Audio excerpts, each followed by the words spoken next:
konflik Palestina-Israel. Mulai pada tahun 1917, ketika Menteri Luar Negeri negara Inggris menjanjikan kepada kelompok Zionis yang pernah membantu negara Inggris dalam beberapa urusan, menjanjikan kepada mereka untuk mendirikan negara baru untuk orang Yahudi. Negara baru itu akan ditempatkan di mana? Di Palestina. Palestina saat itu dihuni oleh orang Arab. Ketika orang Yahudi berpindah dari beberapa negara ke Palestina, pasti terjadi pengusiran, sehingga sebagian dari orang Arab itu diusir dari negaranya yang bernama Palestina. Perpindahan itu terjadi dari tahun 1920 sampai 1940-an.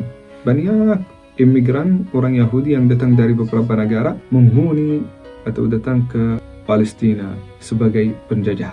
Terjadi perang pertama, yaitu perang tahun 1947.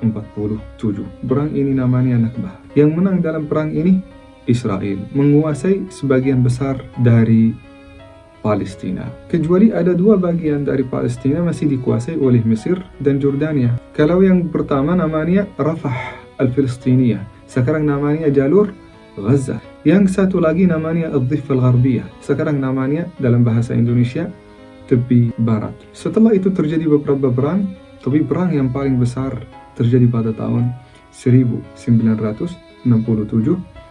Disitulah banyak di antara negara Arab mengikuti dan melakukan perang terhadap Israel. Tetapi sayangnya yang menang dalam perang ini adalah Israel terhadap beberapa negara-negara Arab. Disitulah Israel mulai menjajah banyak di antara negara-negara Arab, bagian dari Suriah, bagian dari Lebanon, bagian dari Mesir, dan hampir menjajah seluruh Palestina. Status dan kondisi yang terjadi saat itu masih sampai saat ini. Insya Allah, episode yang akan datang kita sama-sama akan mulai berbicara tentang revolusi Palestina terhadap Israel untuk mendirikan negaranya.